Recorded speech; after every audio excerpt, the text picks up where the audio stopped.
Ignatian Contemplation.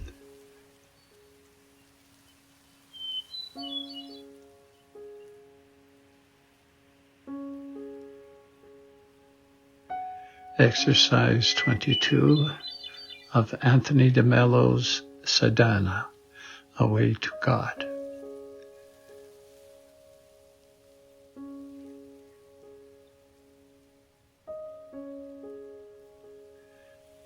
This is a form of fantasy prayer recommended by St. Ignatius of Loyola in his spiritual exercises, and frequently used by many of the saints. It consists in taking a scene from the life of Christ and reliving it, taking part in it as if it were actually occurring and you were a participant in the event. The best way of explaining to you how this is done is to have you do it.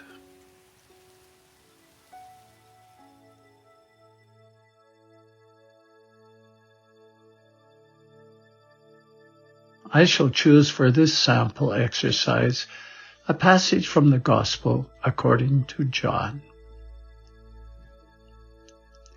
After this, there was a Jewish religious feast, and Jesus went to Jerusalem. There is in Jerusalem, by the sheep gate, a pool with 5 porches. In the Hebrew language, it is called Bethesda. A large crowd of sick people were lying on the porches, the blind, the lame, and the paralyzed. They were waiting for the water to move, for every now and then an angel of the Lord went down into the pool and stirred up the water. The first sick person to go down into the pool after the water was stirred up was made well from whatever disease he had. A man was there who had been sick for 38 years. Jesus saw him lying there, and he knew that the man had been sick for such a long time.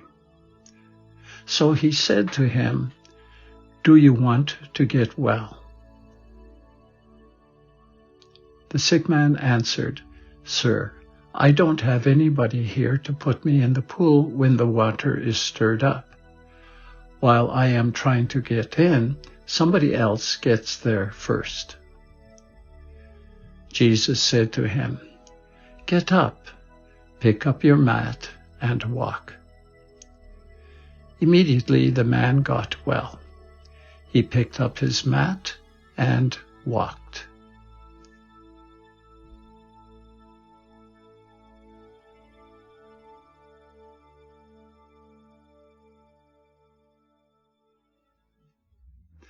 Now quiet yourself for a while as a preparation for the contemplation through doing one of the awareness exercises.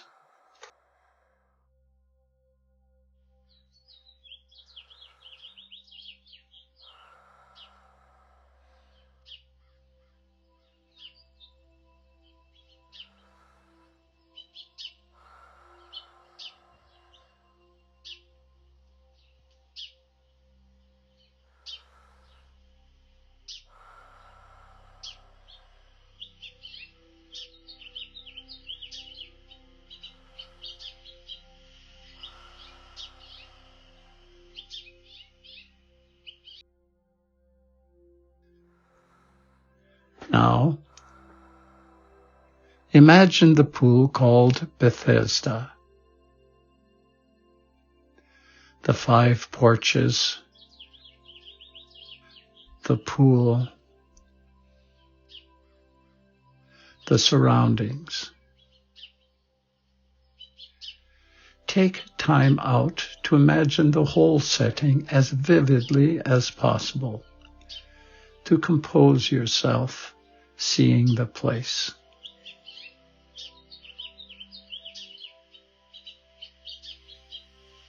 What kind of place is it? Clean or dirty? Large or small? Notice the architecture. Notice the weather.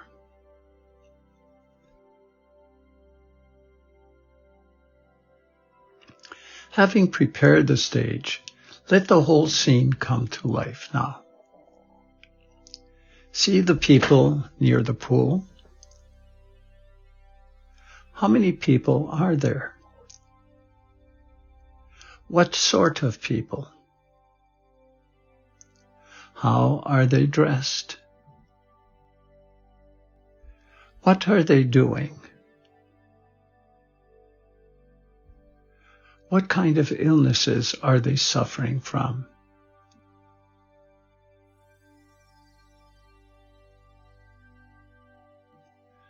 What are they saying?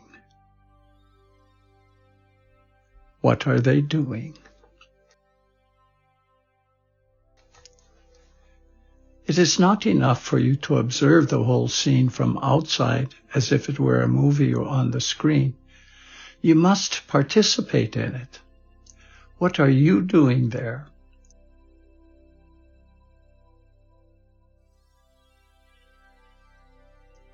Why have you come to this place? What are your feelings as you survey the scene and watch these people?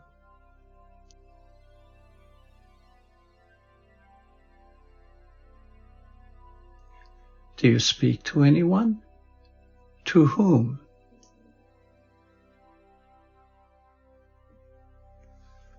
Now notice the sick man whom the gospel passage speaks about. Where in the crowd is he? How is he dressed? Is there anyone with him? Walk up to him and speak with him. What do you say to him, or what do you ask him? What does he say in reply? Spend some time getting as many details of his life and his person as possible.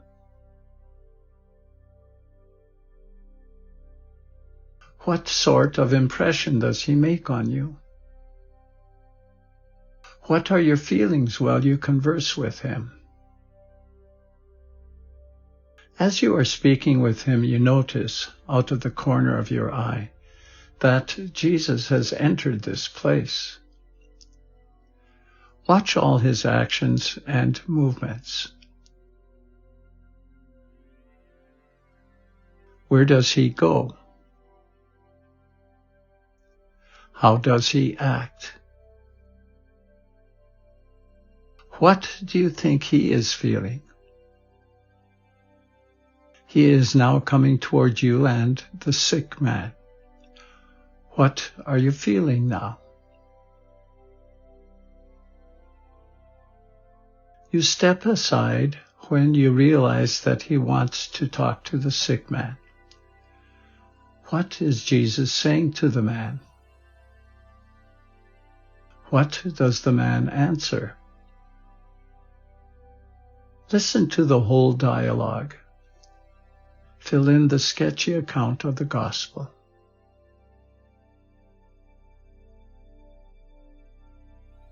Dwell especially on Jesus' question, do you want to get well? Now listen to Jesus' command as he tells the man to get up and to walk. The first reaction of the man, his attempt to get up. The miracle. Notice the reactions of the man. Notice Jesus' reactions and your own. Jesus now turns to you. He engages you in conversation. Talk to him about the miracle that has just taken place.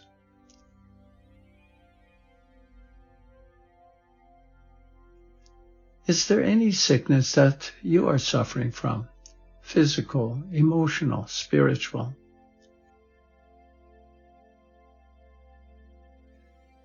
Speak to Jesus about it. What does Jesus have to say?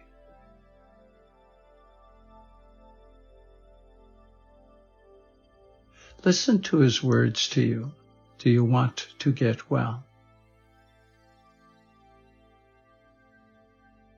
Do you really mean what you say when you ask to be cured?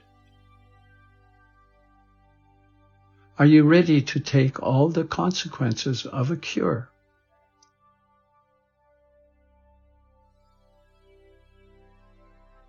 You have now arrived at a moment of grace.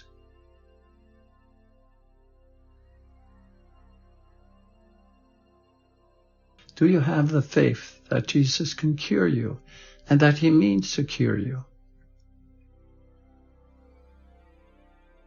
Do you have the trust that this will happen as a result of the faith of the whole group here? Then listen to his mighty words as he pronounces the words of healing over you or lays his hands on you. What are you feeling?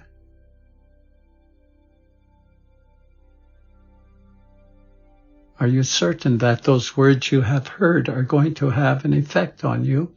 In fact, have already had their effect on you, even though you may perceive nothing tangible at the moment.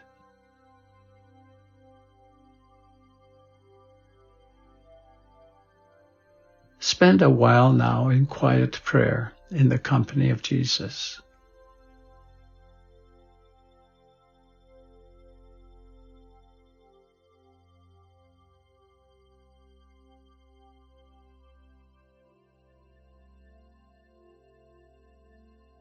Do not be discouraged if your first attempts at making this kind of contemplation meet with failure or do not satisfy you as much as you would wish. You will probably fare better in other attempts.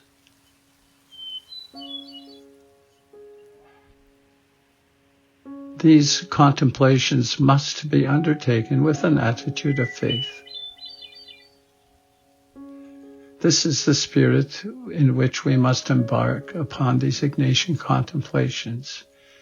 When we have launched out into them, we will know that through the simple, childlike use of our fantasy, we have attained a truth far beyond fantasy, the truth of mystery, the truth of the mystics.